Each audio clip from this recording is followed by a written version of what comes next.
Campinas, a conta de água aumentou em cerca de 12% a partir de fevereiro. Segundo a Sanasa, a empresa de abastecimento da cidade, a justificativa é de que a estiagem piorou a qualidade da água e foi preciso aumentar a quantidade de produtos químicos para fazer o tratamento. Segundo a empresa, 95% da água que abastece Campinas vem do rio Atibaia. E com a queda do volume de água, a captação tem trazido mais barro e sujeira, segundo a empresa. Por isso, foi preciso triplicar o uso de produtos como cloro e carvão ativado para o tratamento da água. O reajuste em 12% na conta de água em Campinas foi aprovado pela agência reguladora, que fiscaliza o uso dos mananciais da região. No entanto, o vereador Paulo Búfalo, do PSOL, tem alguns questionamentos em relação a isso. E ele é o nosso entrevistado de hoje do programa Em Pauta. Olá, vereador, muito obrigada pela sua participação. Olá, Pamela, e aos telespectadores. Vereador, já no ano passado teve um outro aumento na conta de água, que foi de 18,9%, e o senhor entrou no Ministério Público a respeito desse aumento. Qual que é como que está o andamento, primeiramente, desse pedido seu no MP? Pamela, veja só, primeiro é importante destacar que sou um parlamentar, autoridade da cidade, e nós, aqui na Câmara Municipal, deveríamos estar dedicados mais a apurar essas situações específicas, receber mais informações, inclusive. No entanto, o que eu percebo é que isso tem acontecido de forma muito pontual e de maneira que nós não conseguimos fazer o debate na sua totalidade. Por isso, procurar o Ministério Público. No ano passado, o que ocorreu, lembrando as pessoas que estão acompanhando o programa, de que no mês de janeiro a Sanasa aplicou um reajuste compatível aos índices inflacionários, deu 6,63%, e no mês de fevereiro a Sanasa aplicou mais 11% de reajuste na conta dos moradores de Campinas. Só que esses 11%, ele veio em forma de mudança da estrutura de cobrança do esgoto. A tarifa de esgoto foi dividida em duas, e no momento que essa divisão foi aplicada, o índice acabou crescendo mais 11%, por isso deu 18,9%. E nós buscamos o Ministério Público porque o nosso entendimento é de que conceitualmente há parâmetros, aí normas que regem a questão do saneamento, que dizem que esse conceito de tratamento, de coleta, afastamento e tratamento de esgoto, ele deve ser tratado de forma unificada e não dividido como eles optaram por fazer.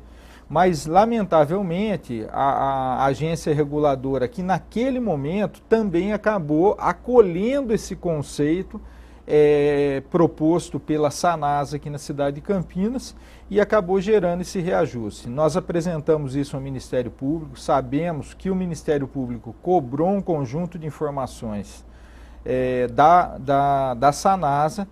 Agora não tenho notícias recentes do desdobramento disso. O que nós vamos fazer é tentar, com esse novo reajuste agora, reabrir esse debate com o Ministério Público, né, que tem sido sensível assim, em apurar essa questão que envolve a administração pública na cidade de Campinas. E o senhor concorda com essa justificativa da Sanasa para o aumento desse ano? Veja, eu não concordo, Pamela, porque é o seguinte, olha, eles fazem essa alegação. No entanto, eles apresentaram um estudo para poder pedir esse aumento novo, o aumento dos 12% a partir de fevereiro. Esse estudo, em primeiro lugar, não veio aqui para a Câmara Municipal. Né? Nós somos um poder público que deveria cumprir esse papel de fiscalização, e nós não temos conhecimento disso aqui. Primeiro, nós só ficamos sabendo que a Sanasa, numa audiência que houve aqui para discutir outro tema, que a Sanasa já havia pedido um aumento para a agência reguladora, e um conjunto de lamentações que foram apresentadas diante da questão da crise hídrica, que é utilizada sempre conforme os interesses do gestor. Então nós ficamos sabendo dessa maneira. Bom, junto à agência reguladora, nós buscamos esse estudo. Agora, essa agência reguladora criada também, ela não tem capacidade técnica e não faz auditoria. No nosso ponto de vista, ela é meramente homologadora daquilo que as empresas, e especificamente a Sanasa, requisitou. Por isso eu não concordo com essa elaboração. Porque é o seguinte, mesmo eles tendo previsto, ou seja, tendo aumentado os produtos químicos, esse problema na captação de água, na captação de outros resíduos junto com a água, uma empresa ela não opera sem uma margem de risco. Ela sabe muito bem que em determinadas condições, e aí em condições meteorológicas ou de abastecimento, ela vai precisar operar. Então ela já tem uma margem de risco. Então não dá para dizer que esse problema de operação, porque no final das contas, se sobra água ou se falta água, a culpa é de São Pedro. Se precisa aumentar a conta de água, a culpa é da captação que veio sujo. No final das contas, tanto é que a crise hídrica sempre uma das razões dessa falta de planejamento. Pois né? Então não dá para a gente aceitar isso da forma que está vindo, né? Porque a cidade de Campinas, na verdade, acaba sendo punida. Porque veja só, desde o ano passado, a população foi chamada a economizar e atendeu. Porque foram dados públicos, inclusive, que em média a população economizou 20% do consumo. Nós temos a situação do pequeno consumidor individual, aquele que gasta menos de 10 metros cúbicos, que economizou e não recebeu qualquer benefício. Então, ou seja, mas também a Sanasa não teve impacto financeiro, porque ele continua pagando por 10 metros cúbicos. Então há essa situação. Aí, ainda no ano passado, tem esses dois reajustes. Mais os 12%, olha a situação que nós temos. Em 2 anos, nós vamos chegar a 33% de reajuste da água aqui na cidade. Então não é possível que a população de Campinas, nesse momento, colabore com a cidade, colabore com o Estado, com o país, né, com o meio ambiente, e seja punida, porque não tem assim parâmetro, não tem nenhuma categoria, né, de trabalhador que tenha tido esse tipo de reajuste em 2 anos. Então, eu não posso concordar com isso, acho que a população de Campinas também não concorda. Então, nós vamos questionar, vamos buscar. Se não é aqui na Câmara Municipal, onde deveria ser, por conta da base de sustentação que acaba fazendo uma blindagem desse debate, nós vamos buscar no Ministério Público, vamos buscar no Ministério Público do Tribunal de Contas e, se necessário, nos meios judiciais também. Uhum. O senhor pretende levantar essa questão no dia 2 de fevereiro, que é a primeira sessão da Câmara? Sem dúvida. Aliás, nós vamos ter que voltar com debates assim profundos, tanto dessa questão como da questão da tarifa do ônibus aqui na cidade, né? Que também aumentou em que novamente foi majorada, num quadro que ainda nós não conseguimos dar transparência do que significa o transporte coletivo aqui na cidade, essa concessão, né, que é necessária. Deveria ser investigado através da CPI que o senhor é autor, né? Sem dúvida, sem dúvida. Eu acho que a Câmara vacila em não instalar essa CPI, porque isso permitiria, por exemplo, verificar essa questão do subsídio, e não nós ficarmos sujeitos àquilo que o Executivo faz. Então, ele aumenta o subsídio, diminui o subsídio.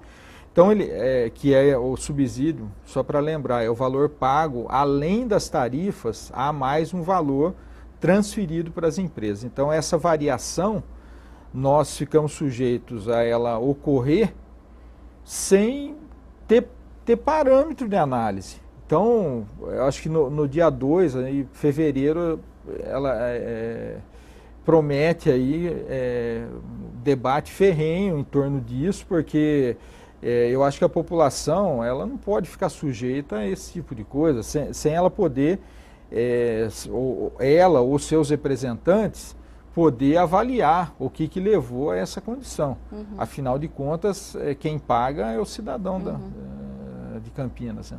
E além da CPI, vereador, qual que seria, na sua opinião, a solução ideal para esse caso aqui, ao invés do aumento da tarifa da água, o aumento da tarifa do ônibus? Veja só, nessa questão da água, naturalmente, nós não podemos deixar de pensar num planejamento de médio e longo prazo. E que envolve... O governo estadual deveria ter feito o governo também, estadual, né? o governo estadual, a região metropolitana, então, aprofundar o debate em torno disso, em torno de proteção das nossas nascentes, de proteção dos nossos rios. Aqui, por exemplo, na cidade de Campinas, só para lembrar, há uma área alienada, que é uma área do governo do estado, que ele botou num projeto de alienação, ou seja, ela é entregue como garantia de empréstimos que ele toma, ou seja, vai acabar sendo transferida para o credor, né? É uma área na frente do Parque Ecológico, que tem 2 ou 3 nascentes que abastecem em umas. Então, a cidade de Campinas, ela não pode ficar, ou as cidades, elas não podem ficar à margem desse debate que ocorre estadualmente. Quero lembrar, inclusive, que ano passado os deputados aprovaram um código, o que está sendo chamado de Código Florestal Paulista, que acaba transferindo, por exemplo, quem desmata aqui no estado de São Paulo pode compensar esse desmatamento num outro estado, lá no Mato Grosso, em qualquer outro estado. Então é um absurdo que isso ocorra. Então, ou seja, planejamento, cuidado com as nascentes, recuperação de margens, enfim, essa questão hídrica. Na questão do transporte, nós precisaríamos fazer um pente fino, assim, naquilo que eles dizem, planilha é pública, porque já foi demonstrado que os valores dessa planilha são superfaturados, que o número de pessoas transportadas é um número que não corresponde, no nosso ponto de vista, à realidade, porque é comparável o que a cidade de Campinas transportava nos anos 80, então, esse é o dado público. Então, tudo isso nós precisamos passar limpo. E o próprio Ministério Público do Tribunal de Contas, né, o próprio Tribunal de Contas, já recomendou que a cidade de Campinas suspendesse o contrato de concessão aí do transporte e fizesse um novo processo para poder contratar. Eu acho que esse é um caminho momentâneo. Agora, sem sombra de dúvidas, eu sou daqueles que defendem que a gente faça maiores investimentos em outros modais de transporte.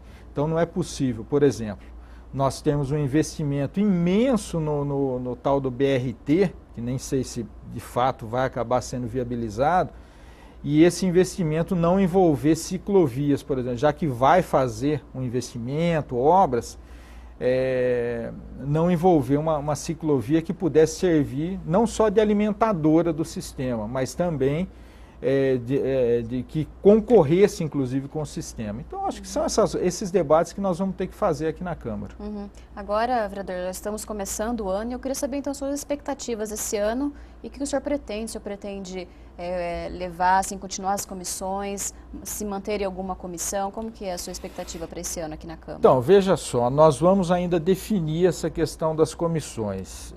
Eu, assim, naturalmente, pela dinâmica dos nossos mandatos anteriores e desse mandato, eu pretendo continuar na Comissão de Pessoas com Deficiência, mas há 2 áreas que eu acho que são fundamentais e eu vou brigar para estar. Uma delas é a questão da proteção e defesa animal, então eu estou nessa comissão, quero continuar por conta do estatuto que está sendo debatido e será aprovado. Acho que nós avançamos se nós conseguimos aprovar esse estatuto que tem sido debatido aí publicamente com o Conselho, com as entidades.